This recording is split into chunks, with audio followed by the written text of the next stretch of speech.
ሰላም ጤና ይስጥልን ተመልካቾቻችን እንደምን ዋላችሁ እንደምን አመሻችሁ ከአንከር ሚዲያ ዝግጅት ክፍል ያክብሮት ሰላምታችን እናቀርባለን። በወቅታዊ ጉዳይ ላይ ከአቶ አንዳርጋቸው ጽጌ ጋር የምናደርገውን ውይይት ነው ለዛሬ ይዘንላችሁ የቀረብነው። በወቅታዊው የአፍሪካ ቀንድ የጂኦፖለቲካ ሁኔታና በአጠቃላይ በአብይ አህመድ ሰሞንኛ እንቅስቃሴዎች ላይ አተኩረን ውይይት እናደርጋለን። እንድትከታተሉን ግብዣችን ነው። መልካም ጊዜ።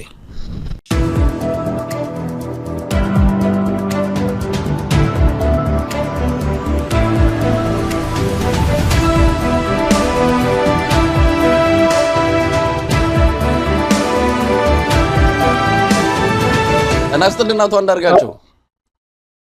ጤና ይስጥልኝ መሳይ፣ እንዴት ከረምክ? እንደምን አለ እንዴት ሰነበትክ? እንግዲህ 2026 ከገባ አልተገናኘንም። እንኳን ለፈረንጆቹ አዲስ ዓመት አደረሰ። አብሮ አደረሰ። ምን አዲስ ዓመት አለንና ነው አሁን እንደው በልሽ እስቲ ይሁን መቼስ እንኳን አብሮ አደረሰ። እንግዲህ አቶ አንዳርጋቸው ያው ቀደም ሲል እንዳልኩት በወቅታዊ የሀገሪቱ ሁኔታዎች ላይ እናወራለን። ያው ብዙ ነገሮች የሚነሱ ይሆናል። ጊዜ ከፈቀደልን እንግዲህ ያሉትን ዋና ዋና ጉዳዮች ለማንሳት ሞክራለሁ። ትልልቆቹ ጉዳዮች ከሆኑት አንዱ የአማራ ፋኖ ብሔራዊ ንቅናቄ የተመሰረተበት ሰሞንኛ ክስተት ነው። ክስተቱን እንግዲህ ሁላችንም ስንጠብቀው የነበረ ነው። ይሄ ነገር እንዲመጣ ደግሞ በአንድም ይሁን በሌላ ከጀርባ ከፍተኛ አስተዋጽኦ ካደረጉት አንዱ አንተ እንደሆንክ በቅርበት አውቃለሁ። ስለዚህ ይሄ ምስረታ ምን ትርጉም እንዳለው ላንተ በትክክል ይገባኛል። ለማንኛውም እስቲ ስለ አንድነት ምስረታውና አጠቃላይ የፋኖ ወቅታዊ ሁኔታን በተመለከተ ምን ማለት ይቻላል? ስለ አዲስ ዓመት ስታወራ በኔ ግምት በዚህ አዲስ ዓመት ከሆኑት ትልልቅ ነገሮች ምስራቅ አፍሪካ ውስጥ ትልቁ የፋኖ አንድነት መመስረት ነው ብዬ ነው የማስበው። ሞስት ፕሮባብሊ 2026 ውስጥ የሆነው ትልቁ ክስተትም ምስራቅ አፍሪካ ውስጥ እሱ ሊሆን ይችላል ብዬ ነው የማስበው። በጣም አስፈላጊ የሆነ ወሳኝ የሆነ ተግባር ነበረ እና ይህ ተግባር ተከናውኗል። ይህን ተግባር ላከናወኑት የፋኖ አመራሮች፣ የፋኖ ታጋዮች እና ይሄ እንዲሳካ በተለያየ አቅጣጫ ድጋፍ ላደረጉ ላበረታቱ በሙሉ ትልቅ ክብር ይገባቸዋል፣ ምስጋና ይገባቸዋል። ትልቅ ሸክም ከአማራ ሕዝብ ላይ ትልቅ ሸክም ከኢትዮጵያ ሕዝብ ላይ ወረደ ብዬ ነው ማስባለሁ። ያንነት መመስረቱ ብዙ ትርጉሞች አሉት። ዝርዝር ውስጥ ስንገባ ፋይዳው ምን እንደሆነ መዋየት እንችላለን። እንግዲህ አቶ አንዳርጋቸው ያው ትልቁ ነገር ፋይዳው ምንድነው ነው ሲጠበቅ ነበር። አሁን ቀደም ሲል አንተ እንደገለጽከው ምስራቅ አፍሪካ ላይ ትልቁ ክስተት የፋኖ አንድነት ነው ሲባል እንዴት ነው ሊገለጽ የሚችለው? በአጠቃላይ የፋኖ አንድነት መምጣት በአገሪቱ በቀጠናው በኢኮኖሚ በተለያዩ ጉዳዮች ፋይዳውን እንዴት መግለጽ ይቻላል? አንደኛ ነገር አሁን ኢትዮጵያ ውስጥ ባለው ጠቅላላ የኃይል አሰላለፍ በወታደራዊ ጉልበቱ በተበታተነ መልኩም ተቀምጦ ትልቁ ኃይል የፋኖ ኃይል ሆኗል እና ይሄ የፋኖ ኃይል ግን የተበታተነ በመሆኑ በተለያዩ ቡድኖች የተከፋፈለ በመሆኑ የተነሳ የወታደራዊ ጉልበቱን ኢፌክቲቭ በሆነ መንገድ በስራ ላይ መዋል አልቻለም። ጠላትን በቀላሉ መደምሰስ እየቻለ የጠላትን እድሜ ያራዘመበት ሁኔታ ፈጥሯል ያለው። ስለዚህ አንድ ትልቅ ወታደራዊ የሆነ ትርጉም ያለው ስራ ነው የተሰራው። አንድነቱ ከመጣ ወታደራዊ ኃይሉን በሙሉ አቀናጅቶ አስተባብሮ በስርዓት ባለው በማዕከል በተጠና ስትራቴጂና ወታደራዊ ስትራቴጂና ታክቲክ አማካኝነት ወታደራዊ እንቅስቃሴ ውስጥ የሚገባበት ሰዓት ላይ የአብይ አህመድ አገዛዝ ወታደሮች የማይቋቋሙት ኃይል ነው የሚሆነው ያለው በፋኖ ደረጃ ብቻ ማለት ነው። ስለዚህ ይሄ አንድ ትልቅ ትርጉም ያለው ነገር ነው። ሁለተኛ አንድነት ባለመፍጠሩም የተነሳ ይሄን ሁሉንም ህዝብ ሪልስቃ ውስጥ የጨመረውን የአብይ አህመድን አገዛዝ ለመጣል በየፊናቸው ትግል ከሚያደርጉ ኃይሎች ጋራም ተባብሮ ለመስራት በሚያስችል መንገድ መቆም አልቻለም። ምክንያቱም በጣም አስቸጋሪ የሆነ ነገር ነው። አንድ ወጥ የሆነ አደረጃጀት ሳይኖረው የተለያዩ ኃይሎች ከአንደኛው ፋኖ ቡድን ጋር ስምምነት ቢያደርጉ ወይ ትብብር ውስጥ ቢገቡ ሌላው የፋኖ ኃይል እንዴት ያየዋል? ሊቀረነው ይችላል፣ እኛ ያለንበትም ሊል ይችላል። እንዲህ መሳሰሉ ቀውሶች የሚፈጥር ጉዳይ በመሆኑ የተነሳ ብዙዎች የፋኖ አንድነት መምጣቱን በጣም ነው ሲፈልጉት የነበረው። በተለይ ከፋኖ ጋር ተባብረን መስራት እንፈልጋለን ብሎ የሚያስቡ ኃይሎች በዚህ ላይም ደግሞ የፋኖም ራሱ አንድ ሳይሆን ከተለያዩ የውጭ አካላት ጋር ወደ ትብብር ቢገባ ደጋግሜ ባንተ ኢንተርቪው ላይ ተናግሬያለሁ። ትልቁ ስጋት የነበረው አንድነት ሳይመጣ የተለያዩ ኃይሎች ከፋኖ ጋር የመስራት ፍላጎት ስላላቸው አንደኛው ቡድን ከአንደኛው ወገን ጋር ሌላው ከሌላ ጋር የሚሄድበት ሁኔታ ቢፈጠር የአማራ ህዝብ ትግል በከፍተኛ ደረጃ ጉዳት ውስጥ ይወድቃል የሚል ስጋት ነው የነበረኝ። ምክንያቱም ኃይልን አስተባብረ ትልቅ ጉልበት ኖሮ ትብብር ውስጥ ስትገባ ብዙዎቹን ነገሮች አንተ የምትላቸው ነገሮች እንዲደመጡ ማድረግ ትችላለህ። ፍላጎትህን በውይይትም በትልቅነትም የተነሳ ተጽዕኖ በማድረግ ተፈጻሚ ማድረግ ትችላለህ። ተከፋፍለህ ከገባ ግን ከዚህ በፊት ከተለያዩ ኃይሎች ጋር በአማራ ስም የገቡት እንደ ብአዴን ደግሞ አሁን ደግሞ የብልጽግና አማራ የምትለው አይነት የተላላኪነትና የሁለተኛና የሶስተኛ ደረጃ ሚና የአማራ ፋኖ ይኖረውና የአማራን ህዝብ ትልቅ ችግር ውስጥ ይጠለዋል የሚል ትልቅ ስጋት ነው የነበረኝ እና ይህን ስጋት በከፍተኛ ደረጃ ገፎታል ያለው። ስለዚህ ወታደራዊ በሆነ መስኩ ከትብብር ጋር በተያያዘም ወታደራዊ የሆኑ እንቅስቃሴዎችም ትልቅ ትርጉም ያለው ጉዳይ ነው ማለት ነው። ይሄ አንዱ ነው ወታደራዊ ከሆነ በሆነ መልኩ ብቻ የምንመለከተው። ፖለቲካውንም በተመለከተ መናገር የምንችላቸው ነገሮች አሉ። እስካሁን ድረስ ብዙ የአማራን ፋኖ እንቅስቃሴ ትርጉም የለውም ብለው ለማጥላላት የሚሞክሩ ኃይሎች የሚያቀርቡት አንድ ትልቅ ነጥብ አንድ ወጥ የሆነ ፋኖዎች በሙሉ የተስማሙበት ፍኖተ ካርታ ይሁን ወይ ማኒፌስቶ ይሁን ወይ የሆነ ስም ያለው ከዚህ ተነስተን እዚህ ደርሳለን የሚል ነገር የለውም የሚል ነገር ነው። ከዚህ ቀደም እንዲህ አይነቱ ነገር እንዲኖራቸው ብዙ የተለያዩ አማራ ምሁራን በፖለቲካው በምኑም ልምድ ተሞክሮ ያላቸው በየፊናቸው እንዲህ አይነት ፍኖተ ካርታ ቢኖራቸው ይሄ ማኒፌስቶ ቢኖራቸው ጥሩ ነው እያሉ ለተለያዩ አካላት በጣም በርካታ ነገር ጽፈው ልከዋል ያለው። ግን እንዲህ አይነቱ ነገር ተቀባይነት አግኝቶ ፋኖች የተቀበሉት ሆኖ ያመኑበት ሆኖ የአንድ ድርጅት አቋም ሆኖ በአደባባይ የወጣበት ሁኔታ ባለመኖር የተነሳ ቅድም ያልኩት ክስ ያለምንም ዓላማ እንደሚታገል ነገር ተደርጎ ይቀርብ የነበረው ክስ በተወሰነ ደረጃ ትግሉን በዲፕሎማሲ መልኩ ይሁን የሀገር ውስጥ መተባበር ከሚፈልጉ ኃይሎች ጋር የጎዳው ነገር ነበር። አሁን ግን አንድ በመሆኑ የተነሳ የፋኖ አመራር የራሱ ፍኖተ ካርታ በለው ወይ ማኒፌስቶ በለው ሌላ ስም ስጠው በቀላሉ ይዞ መውጣት ስራው ከባድ አይደለም። በጣም በቀላል አንድ አለመሆናቸው እንጂ በአንድ ቀን ጀንበር የሚጽፉት እንደሆነ የማንንም ድጋፍ ሳይፈልጉም እንደሆነ አውቃለሁና ይሄንን ማድረግ ይችላሉ ብዬ ነው የማስበው። ፖለቲካውንም መልክ ያስይዘዋል ማለት ነው። ሌላው በውጪ ሀገር የነበረውን በሀገር ውስጥም ሊሆን ይችላል ያለው በውጭም የነበረውን ፋኖን የአማራን ህዝብ ትግል ፍትሃዊነት በመረዳት ድጋፍ ለማድረግ የፈለገውን አማራና ሌላውም የኢትዮጵያን ማህበረሰብ ክፍልም በሙሉ አቅሙ ድጋፍ መስጠት እንዳይችል አድርጎት የነበረው የፋኖዎች መከፋፈል ነው።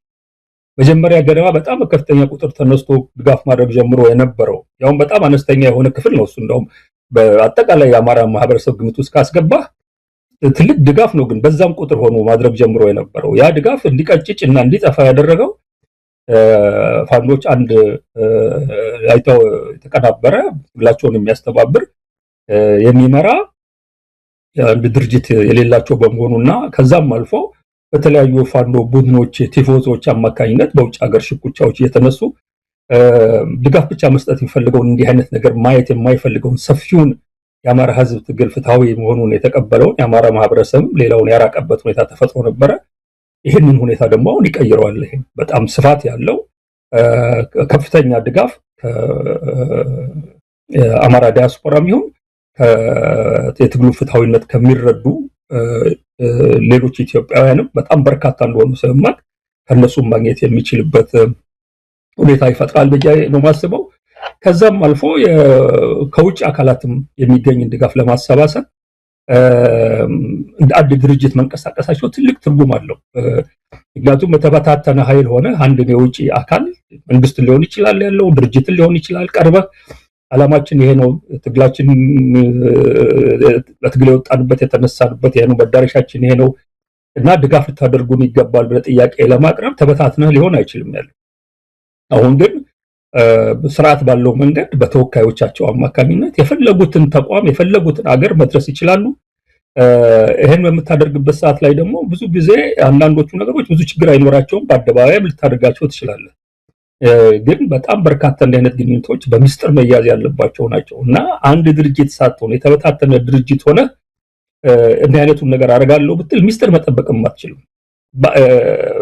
በተወሰነ ደረጃ አንድ ድርጅት ስላልሆንክ የተወሰነች ሚስጥር የሚያውቅ የሌላው ድርጅት የሌላው የፋኖ አካል ሌላውን የሚያግዝ አንድ ቲፎዞ የሆነ ቡድን እንዲህ አይነት ነገር እየተደረገ ነው ብሎ በአደባባይ ሁሉ እያወጣ አንተ ለማሳጣት አንተ ላይ አድቫንቴጅ ለማምጣት የሚያደርገው ሙከራ ሁሉ ሚስጥርን እንዲባክን የሚያደርገው ነገር ነው የሚሆነውና እንዲህ አይነቱንም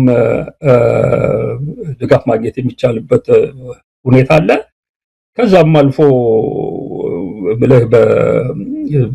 በብዙ መንገድ ነው በአሁኑ ጊዜ ድጋፍ ፋኖ ማግኘት የሚችለው ብዬ ነው አስባለሁ። ከፈለገ ከመሳሪያ አንስቶ እስከ ተኳሽ ድረስ ማግኘት የሚችልበት እድል በጣም ሰፊ ነው። የፋይናንስ ድጋፍ ማግኘት ይችላል ከተለያዩ አካላት የሚል እምነት አለኝ።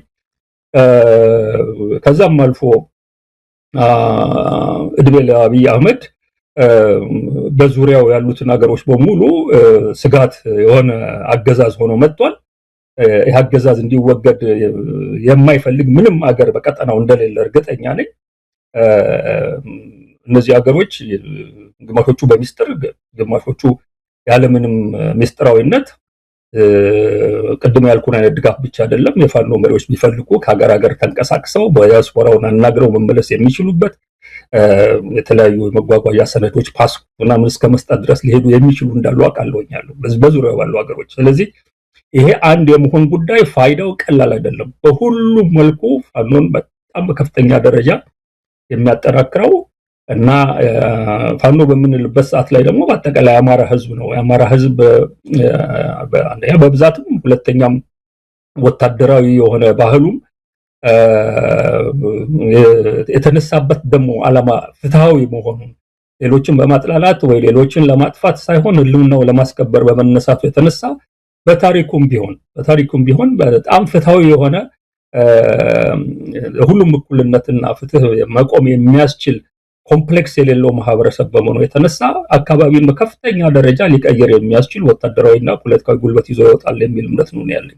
አቶ አንዳርጋቸው ይሄ የአንድነት ምስረታው ሊመልሳቸው የሚችላቸው ጥያቄዎች አሉ እንደው በፍጥነትም ይሁን በቅርብ ጊዜ ወይም በረጅም ርቀት ሊመልሳቸው የሚችሉ ለምሳሌ ማኒፌስቶ ቀደም ሲል አንተም የጠቀስከው የተለያዩ ወገኖችም ይህንን ጥያቄ ይገፋሉ። ማኒፌስቶ የሌለው ትግል እንዴት መዳረሻ ይኖረዋል? ማንስ ይሄን ተቋም ምን ብሎ ሊያቀው ይችላል የሚል ጥያቄ ስለሚነሳ ከዚህ አንፃር ይህን ጥያቄ ሊመልስ ይችላል ወይ?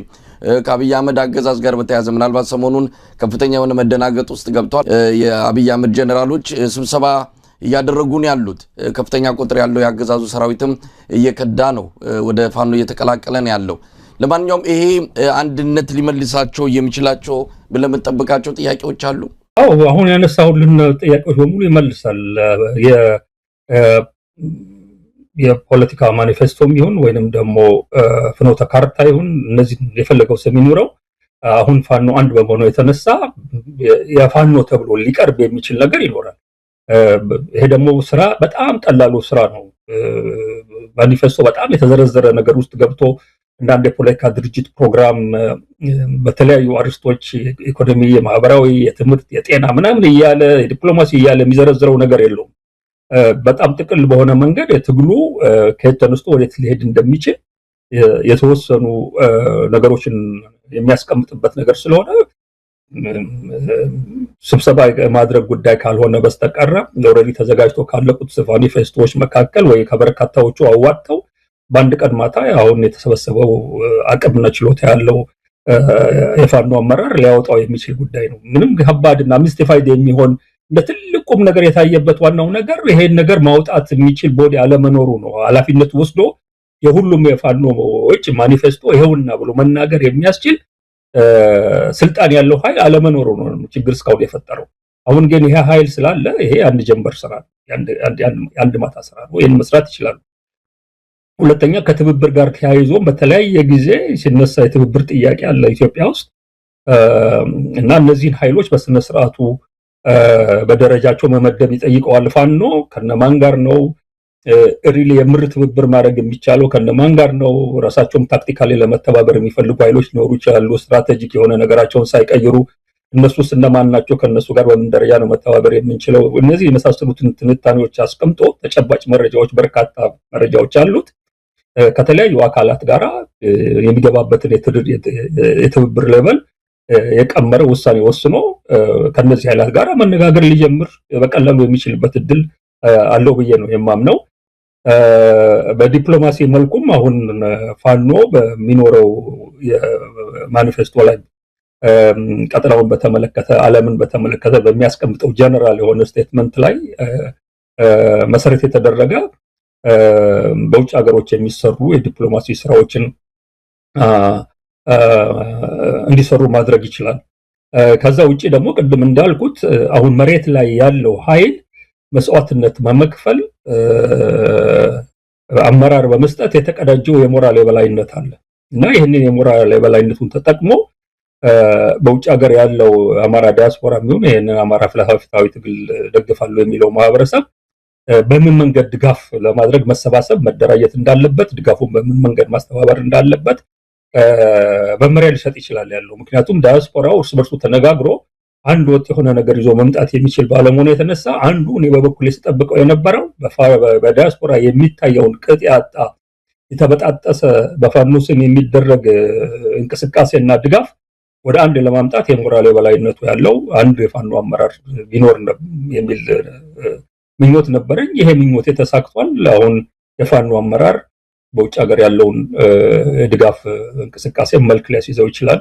ከዛም አልፎ በውጭ ያለው ዲያስፖራ ትልቅ የሆነ የዲፕሎማሲ ጉልበት አለው ከቁጥሩ ብዛት ጋር የተያያዘ፣ በተለይ ይሄ ፓብሊክ ዲፕሎማሲ የሚባለው ያንን በመጠቀምም የአማራን ሕዝብ ትግል ፍትሃዊነት እና ኢትዮጵያም ያለችበትን አስቸጋሪ ሁኔታ ኢትዮጵያ ውስጥ ባለው መንግስት ላይም የተለያዩ እርምጃዎች እንዲወስዱ እንቅስቃሴ እንዲደረግ ሀሳብ ሁሉ ማቅረብ የሚችልበት ሁኔታ ያለ ይመስለኛል።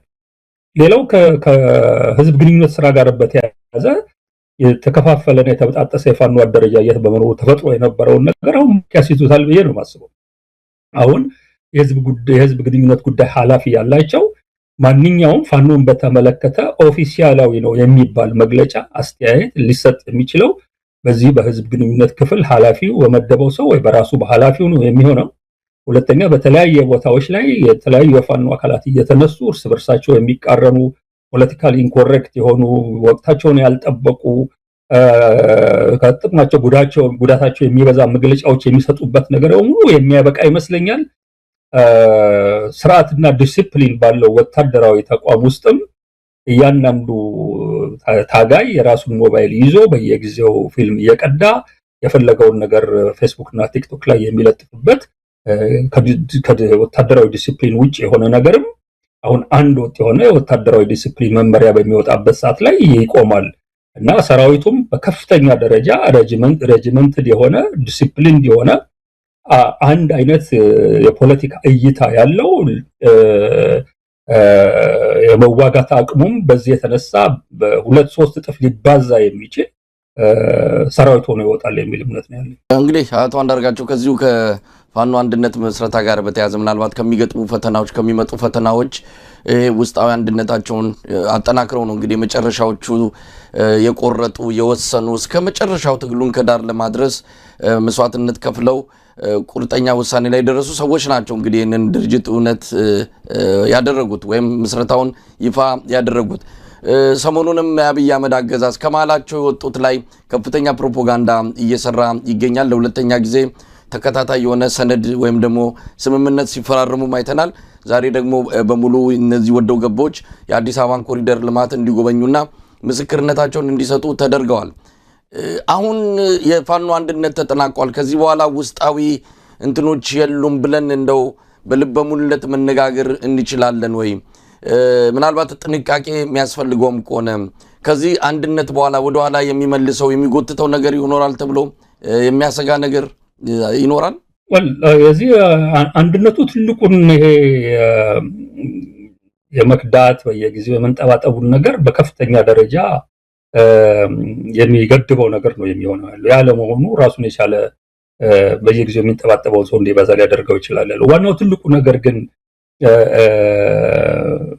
ይሄን ትግል የፈለገው ነገር ቢመጣ ድርጅቱ የተጠናከረ የሚሄድ ኃይሉም የተጠናከረ የሚሄድ ውሎ አድሮም ይሄንን ስርዓት ማንበርከክ ወደሚችልበት ደረጃ የሚወስደው የአማራ ህዝብና ፋኖ ምርጫ የሌለው በመሆኑ ሌላ ነገር አይደለም።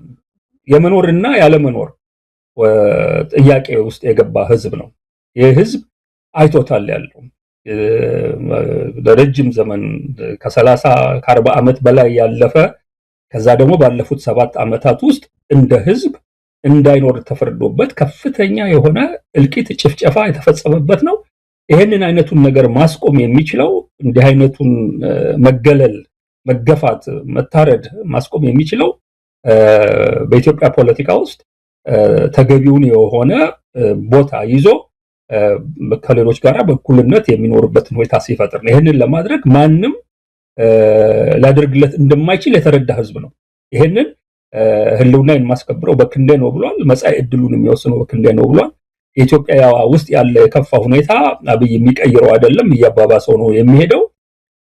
ይሄ ነገር እስካለ ድረስ ድርጅቱ መጠናከሩ፣ ወታደራዊ ጉልበቱ ማደጉ፣ ህዝቡም ለድርጅቱ የሚሰጠው ድጋፍ እየጠነከረ የሚሄድበት ሁኔታ ነው የሚመጣው ያለው። እዛ ላይ ምንም ከዓላማ ጋር ግንኙነት በሌለው በሁሉም ድርጅቶች ታሪክ ውስጥ የተከሰተ ነገር ነው። በሀገራችን ብቻ አይደለም፣ በሌሎችም ሀገሮች ውስጥ በየጊዜው ትግሉ የመጨረሻ ሰዓት ላይ ለድል በቀረበባት ሰዓት ሳይቀር በተለያዩ ምክንያቶች ከአንድ ድርጅት ውስጥ የሚከዱ የሚንጠባጠቡ በጣም በርካታ ሰዎች ሊታገኝ ትችላለህ ያለው እንዲህ አይነቱ ነገር መጥቷልና ከዚህ በኋላ ከፋኖ አመራር ሰዎች መካከል በምንም አይነት አንድ ሰው ሊከዳ አይችልም። ወይንም ደግሞ ዝቅተኛ ቦታ ላይ ከሚሰሩት ሰዎች መካከል አንዳቸውን ከዚህ በኋላ አይነቃነቁም ብሎ በኢንሹራንስ ደረጃ የሚሰጥ አይነት ዋስትና የሚሰጥበት አይደለም ትግል። እኔ በደንብ የማውቃቸውን ድርጅቶች ባናገርኩበት ሰዓት ላይ ለምሳሌ ያክል አሁን የኤርትራን ትግል የመሩትን ትልልቆቹን ሰዎች ኢሳያስን ባናገርኩበት ሰዓት ላይ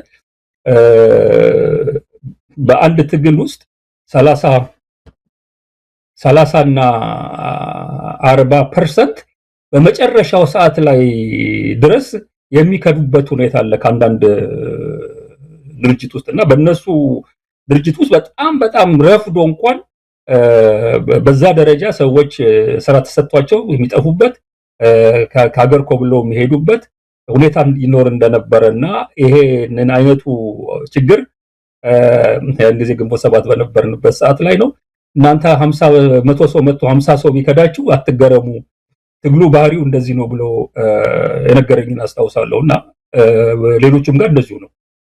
ቲፒኤልኤፍንም ብትወስደው ከቲፒኤልኤፍ ወጥተው ወደ ደርግ መጥተው ውስል እንደሆነና አብርሃም ያየ ምናምን የሚባሉ ሰዎች በኢትዮጵያ ቴሌቪዥን ኢንተርቪው ሲሰጡ መጽሐፍ ጽፈው ኢትዮጵያ ላይ ሲሸጥላቸው የነበሩ ሰዎች እንደነበሩ ነው። ያ በጣም ከረፈደ በኋላ ነው ይሄንን አይነት እርምጃ የሚያደርጉት ያለው ሌላም ቦታ ላይ ያለና በዚህ መገረም የለብን። ዋናው ትልቁ ቁም ነገር የአማራ ህዝብ የህልውና ትግል በድል ሳይጠናቀቅ የሚቆም ትግል የለም፣ የሚጠፋ ድርጅትም የለም።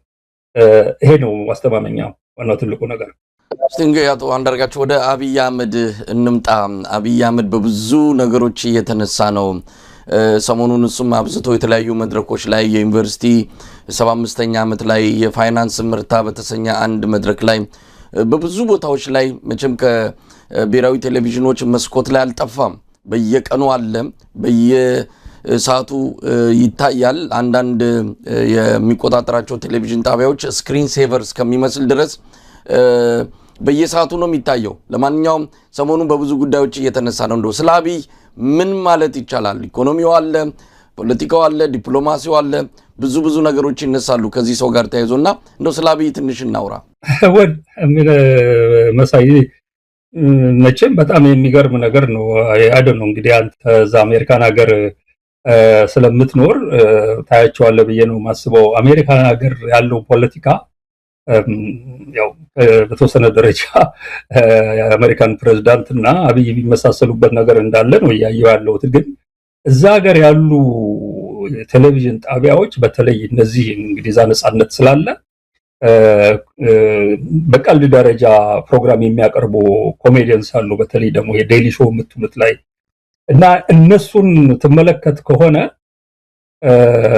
ይሄ ስቴፈን ኮልበርት የምትለው ይሄ ጂሚ ኪምል የሚባለው በቀደም አብይ ማነው ትራምፕ እንዲባረር ከስሩ አድርጎት ህዝብ ጮሆ ያስመለሰው፣ እነዚህ በሙሉ ከጠዋት እስከ ማታ ስራቸው ሌላ ስራ የላቸውም ያለው። ድሮ በተለያዩ ጉዳይ ነው የሚቀልዱት። አሁን ፖለቲካ ቀልዳቸው በሙሉ ፖለቲካ ሆኗል እና በትራምፕ ላይ ነው የሚቀልዱት። እና ትናንትና ነው ከትናንት ወዲያ ይህን ጥያቄ አንስቶ አንደኛው ኮሜዲያን እንዴት ነው የእንግሊዝ የአሜሪካ ኮሜዲ በሙሉ ፖለቲካ ሆነ የሚል ጥያቄ ሰው ይጠይቃል። መልሱ ምን እንደሆነ ልንገራችሁ ብሎ ፖለቲካችን ኮሜዲ ስለሆነ ነው ኮሜዲው ጠቅላላ ፖለቲካ የሆነው ብሎ ነው የመለሰው። እና ኢትዮጵያ ውስጥም እንደዚህ አይነት ነጻነት ያላቸው በሳቅና ስላቅ መልኩ ፕሮግራም ማቅረብ የሚችሉ ኮሜዲያን ቢኖሩ እንደ አብይ አህመድ ማለቂያ የሌለው የመቀለጃ ቶፒክ የሚሰጥ መሪ በኢትዮጵያ ታሪክ መጥቶ አያውቅም ባይ ነኝ። እኔ የምመለከተው ይሄ ሰውዬ በዛ አይነት መንገድ ነው የሚያወራውም የሚያቀርባቸው ነገሮች በሙሉ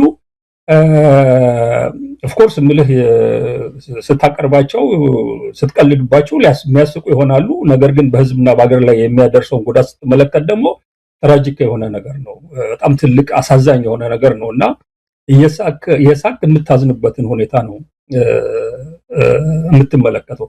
እና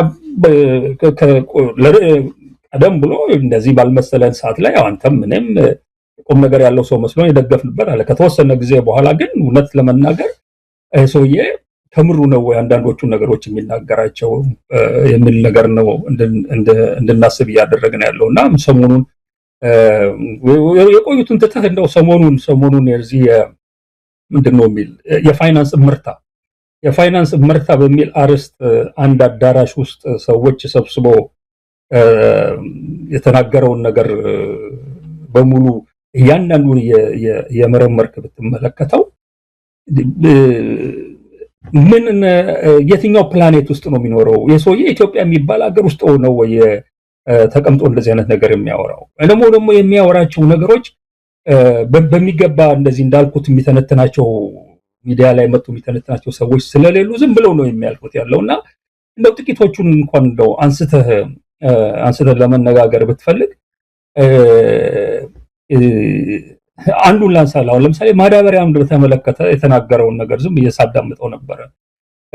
አይ ቲንክ $10 ቢሊዮን ነው ምናምን ነገር ከዛ በታች ይመስለኛል ያለው ወጪ የሚደረግበት የዚህ ዳንጎቴ የሚባለው የናይጄሪያ ባለሀብት ማዳበሪያ ፋብሪካ ሊከፍት ነው ኢትዮጵያ ውስጥ ብሎ ከዚህ በፊት ተናግሮ ነበር። በቀደም መጥቶ 70%ን እሱ 30%ኛ ሪስክ ሼር ካላደረጋችሁኝ እኔ አልሰራም ብሎ ገብተንበታል ብሎ ነው ያስቀመጠ ያለው። እና እዛ ሲያቀርበው ምንድነው የሚመስለው መሰለህ የማዳበሪያ ፋብሪካ ኢትዮጵያ ውስጥ መክፈት ሽያጭ ማዳበሪያ ሊያገኝ ስለማይችል ሊከስር ስለሚችል ያን ሁሉ ነገር ኢንቨስት አድርጎ መንግስት በተወሰነ ደረጃ እንዲህ አይነቱ ነገር ቢመጣ 30% ኪሳራውን ሊሸከም በሚችልበት ደረጃ እንዲገባ አድርጎ እንዳስገባው አድርጎ ነው የሚያወራል ያለው። እንደው ዝም ብለን እኛ የምናውቀው ነገር አለ። ሲሚንቶ ፋብሪካ ሰው ያለው ኢትዮጵያ ውስጥ ያለው ሲሚንቶ አይደለም አምርት የተባለው ማዳበሪያ ነው። ሲሚንቶ እኮ ኮንስትራክሽን ስራ ሲቀዘቅዝና ሲጨምር ሲሚንቶ ሽያጭ ልታቆም ትችላለህ። ኢትዮጵያ ውስጥ ግን ማዳበሪያ እንደ ኮንስትራክሽን አይደለም ያለው። መላው የሀገሪቱ ገበሬ ከአመት ያለምንም ምርጫ የሚፈልገው ነገር ነው። ከፍ ዝቅ የሚል ነገር የለም። እየጨመረ የሚሄድ ነገር ነው። ስለዚህ የማዳበሪያ ፋብሪካ ስነ ስርዓት አቁሞ የረባ ማዳበሪያ የሚያመርት ሰው ያውም ደግሞ በመኖፖል የያዘ አንድ ፋብሪካ ባለበት ሀገር ላይ እንደፈለገ ገንዘብ የሚዝቅበትን ሀብት የሚያካብትበትን ፋብሪካ ከፈተ ማለት ነው ኢትዮጵያ ውስጥ። ከኢትዮጵያም አልፎ ከተረፈው በዙሪያ ያሉት ሀገሮች በሙሉ ማዳበሪያ ከውጭ ነው ሀገር ነው የሚያመጡት ያለው። ከዚህ አልፎ ለሌሎች ሀገሮች ሁሉ እስከ መሸጥ ድረስ መሄድ የሚችል ነው። እንደውም ይሄንን እኔ ትውሲል እንደሆነ አይተው እንደሆነ አላውቅም ትዊተር ላይ አብይ ይሄንን የጫካ ቤተ መንግስት የሚገነባበትን የዶላር መጠን ወስጄ ከዛ ውስጥ 10 ቢሊዮኑን ለማዳበሪያ ፋብሪካ ቢያውለው ከካናዳ ቀጥሎ ኢትዮጵያ ሁለተኛው በዓለም ላይ የማዳበሪያ አምራች ሀገር እንደምትሆን በጥናት የተደገፈ ነገር አስቀምጬ ነበርና ያ ከኢትዮጵያ አልፎ ለሌሎች ሀገሮች ጭምር ማዳበሪያ አቅራቢ እንዴት እንደምትሆን እና በዙሪያው ካሉ ሀገሮች ደግሞ ለማዳበሪያ መስሪያ የሚሆን ግብአት በዙሪያ አሉ ከደቡብ ሱዳን እስከ ኤርትራን ጨምረ ሌሎችም እነዚህን ሀገሮች ሳይቀር በኢኮኖሚ ማስተሳሰር የሚያስችል ትልቅ መሰረታዊ የሆነ ኢንዱስትሪ እንደሚመጣ በስነ ስርዓቱ አስቀምጬ ነበር የዛሬ 2 ዓመት ምናምን ገደማ እና አሁን እሱን ያንን ያቀረበበትን መንገድ ከተመለከትክ ያለው ፕሮባብሊ ሰውየው የጠየቀው አገራቸው እየተናጋ ነው ጦርነት ነው ያለበት ሰላም የለውም ያለው ሰዎችም እዚህ ሲሚንቶ ፋብሪካ ውስጥ ያሉ ሰዎችም ታግተው ገንዘብ ተከፍሎ የተለቀቁበት ሁኔታ አለ የሞቱም ሰዎች አሉ አሁን ደግሞ ይሄን ፋብሪካ ከፈት ብለህ አምጥተኝ ተመሳሳይ የሆነው ማልቅ ጦርነታቸው ችግር ውስጥ ቢጨምረኝ ትንሽም ቢሆን እናንተ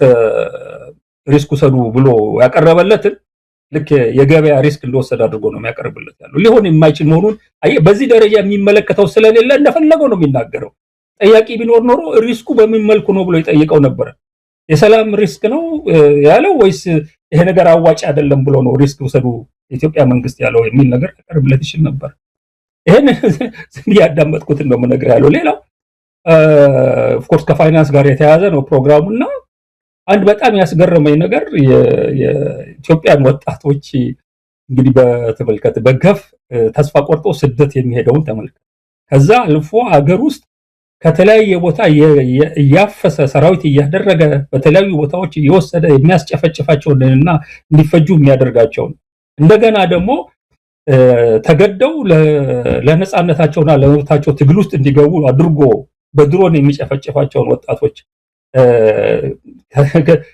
ትምርት እንዲቆሙ ተደርጎ በተለያየ ክልሎች በሚሊዮን የሚቆጠሩ ሰዎች ወጣቶች ትምህርት ቤት የማይሄዱበትን ሁኔታ የፈጠረ ሰው ስራ ለመጀመር ወደ ቢዝነስ ለመግባት ለሚፈልጉ ወጣቶች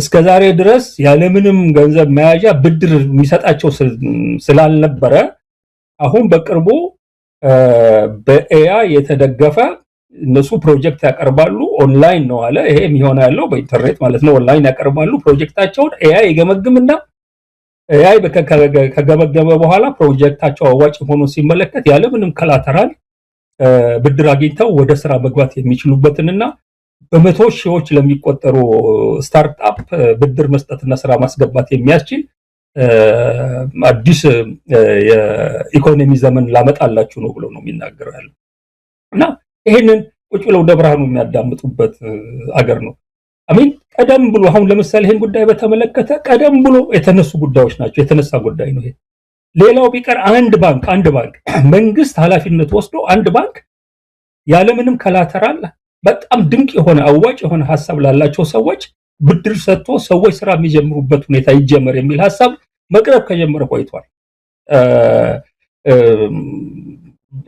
በጣም ትልልቆቹ ባለሀብቶች ሳይሆኑ በሚሊዮን የሚቆጠሩ የፈጠራ ችሎታቸውን ተጠቅመው ከትንሽ ቢዝነስ ተነስተው ወደ ላይ የሚያድግ ማህበረሰብ ስትፈጥር ነው ሶሊድ የሆነ ጠንካራ የሆነ የአንድ ሀገር ኢኮኖሚ መሰረት የምትለው እና አሜሪካ ሳይቀሩ ትልቁ ኢኮኖሚ ጉልበታቸው የመነጨው ያለው በሚሊዮን ለሚቆጠሩ ዝቅተኛ ኢንቨስተሮች ብድር ማበደር የሚያስችል የፋይናንስ ሲስተም ስለነበራቸው ነው ይሄን ነብራኑ በዝርዝር የሚያውቁት ነገር ነውና ዛቁጭ ብሎ እንዲህ አይነቱን ነገር በተለይ በጦርነት በሚታመስ ወጣት የሚባለው በጦርነት በሚያልቅበትና ስደት በሚሄድበት ከሁሉ ነገር መቅደም ያለበት በአንድ ሀገር ላይ የአንድ መንግስት ኃላፊነት ሰላም ማምጣትን ህዝብ ወጥቶ በሰላም መግባትን የሰው ልጅ ህይወት መጠበቅን የመሳሰሉትን የመንግስት ኃላፊነት ሳይወጣ በኤአይ የተደገፈ ኮላተራል ሳይያዝ ብድር ለወጣቶች በመስጠት በቶሽ የሚቆጠሩትን ወደ ስራ አስገብቶ ሀገሪቷን የሀብታሞች ሀገር እንዴት እንደሚያረጋት ያወራላቸው የነበረበት ሁኔታ ነው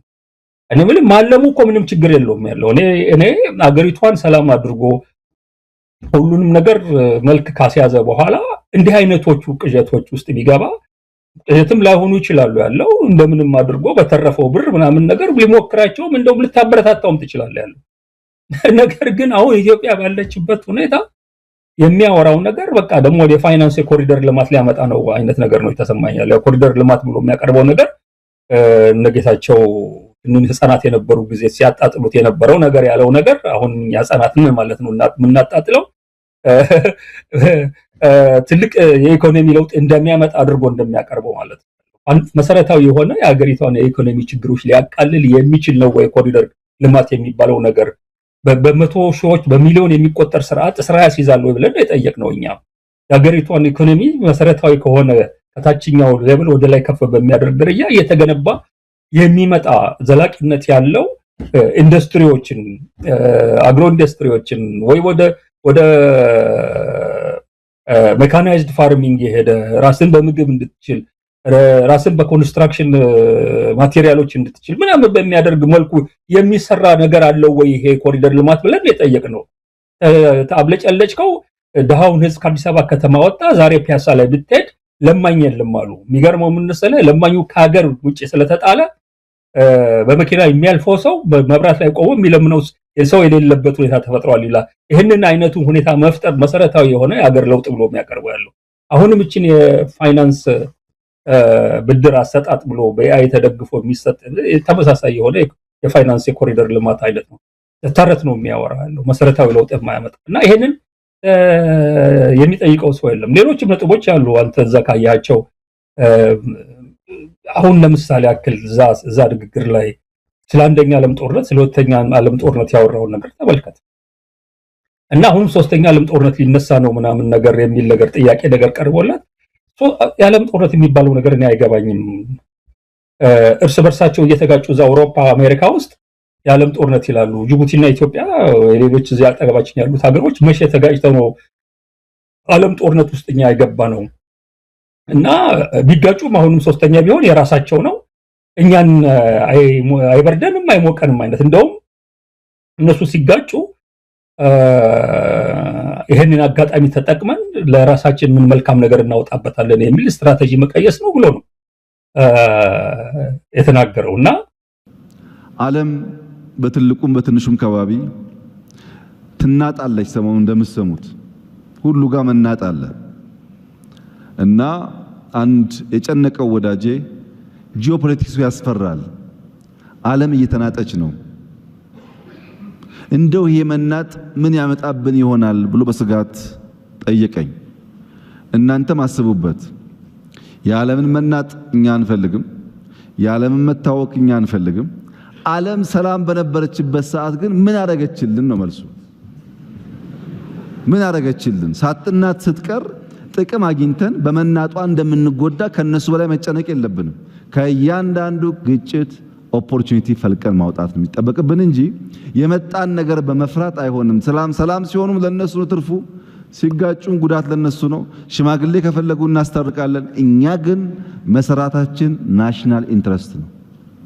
እንግዲህ እዛ ብዙ የተማረ ሰው ያለበት ቦታ ነው። እንኳን ዓለም እዚህ አሁን ባለንበት ሁኔታ ወደ አንድ መንደር ተቀይሮ አይደለም።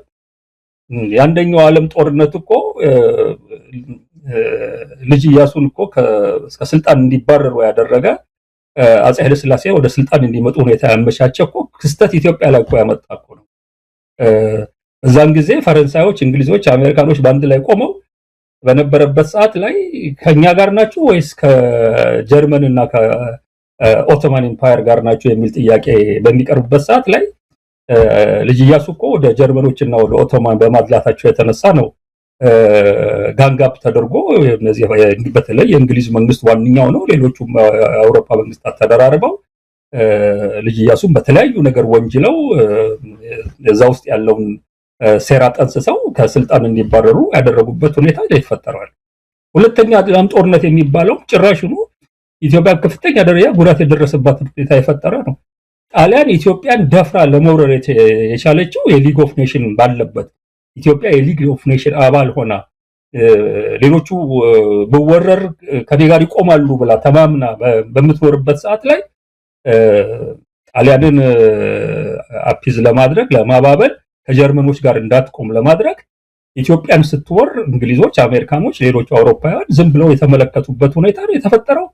ኢትዮጵያ አቤት ብትልም ጥፋተኛው አገር ወራሪው ባህር አቋርጦ የመጣው ጣሊያን ሆኖ እያለ በጣሊያንና በኢትዮጵያ ላይ የውሸት ጣሊያንን የማይመለከታት ነው ግን የመሳሪያ ማዕቀብ በሁለቱም ላይ ይደረግ የሚል ውሳኔ ሊግ ኦፍ ኔሽን እንዲወስን ያስደረገ ጉዳይ ነው እና ኢትዮጵያ በጣሊያን እጅ ለ5 ዓመት እንድትማቀቅ ያደረገን ውሳኔ ያመጣው ሁኔታ የፈጠረው ሁለተኛው ዓለም ጦርነት እና ከዛ በፊትም አውሮፓ ውስጥ የሚደረጉ ነገሮች እኮ ይሄንን ነው የበርሊን ስምምነት የአውሮፓ 1887 ነው የነበረው እኮ ጣሊያን ኢትዮጵያን እንድትወር ሁኔታ ያመቻቸ እና የአድዋን ጦርነት የወለደ ስንት ሰው መስዋዕትነት ከፍሎ ነፃነታችንን የመከተልበት ሁኔታ ያመጣ ነገር ነውና አንድ ባለም ቦታ ላይ የሚሆን ነገር እኔ አይመለከተኝም የሚል ተረት እሱ አይደለም ዩክሬንና ራሽያ ስለተጋጩ የእርዳታ ስንዴ እንኳን መምጣት አቅቶት አልነበረም እንዴ ማዳበሪያ መምጣት ብዙ ማዳበሪያ ዩክሬን ውስጥም ስለሚሰራ የማዳበሪያ ችግር እኮ ፈጥሮብናል ብሎ ጦርነቱ እኮ እንዳናመጣ እኮ ራሱ አብይ ሲናገር እኮ ሰምተናል እሱም እንደገና በዚህ በኢራቅም በምንም ጦርነት ብትመለከት ነቡሽ ተነስተው ከኛ ጋር ናችሁ ወይስ ከሌላው ወገን ሲሉ ኢትዮጵያ ተንደርድራ ምናምን ነገር the coalition of the willing ውስጥ ገብታ እኔም ከነቡሽ ጋር ነኝ ብላ እንድትሰለፍ ያስገደዳት ሁኔታ ከምንድን ነው የመጣው አሜሪካና መንግስት ከሚሰጥ የገንዘብ እርዳታና የሚሰጥ ስንዴ እርዳታ ነፃ ራሷን ማድረግ ያልቻለች ሀገር በመሆኗ ነው እና አሁንም ሶስተኛው ዓለም ጦርነት ቢነካ ኢትዮጵያ ልክ አይላንድ ትመስል ፍጹም የማይመለከታት ያልተሳሰረች ይመስል እኛን አይመለከተንም ይላል እሱ ብቻ አይደለም ሰምተዋል አይደለ እዛ ውስጥ ደግሞ ስለምንድን ነው የሚዋጉት ብሎ ሲናገር ካየው ደግሞ የሚዋጉም ከሆነ ለረባ ነገር ይዋጉ እንደኛ ለቀይ ባህር እኮ ደግሞ የሚል ነገር መካከል ላይ ሰንቅሮበታል እና ወንድ ከሆኑም ይላል ያለው አሚን በአንድ ጠቅላይ ሚኒስትር ደረጃ ወንድ ከሆኑ የሚል ንግግር ቀይ ባህር ይዋጉ ምናምን ነገር ነው አይ ምን ያህል በየጊዜው አጀንዳ እየፈጠረ ይሄንን አጀንዳ ሰው የተሸከመው በሱ ላይ እንዲጮህ በማድረግ ሌሎች አገሪቷ ውስጥ ያሉ ቀውሶችን ሰው እየረሳ ወይ የዘነጋ ወይ እነሱ ላይ እንዳያተኩር እያደረገ ለመሄድ ዓላማ እንዳለው የምትመለከተው አሁን ብዙዎቹ ነገሮች እየጠፉበት ሲያስቸግር ያችን የቀይ ባህር አጀንዳ ግን ፈጽሞ የፋይናንስ የምናምን ወሬ በሚወራበት ቦታ ላይ እሷን ነገር አምጥቶ ወደ መድረክ ስቦ ትኩረት እንድትሰጥ ለማድረግ የሄደበትን መንገድ ነው የምትመለከተው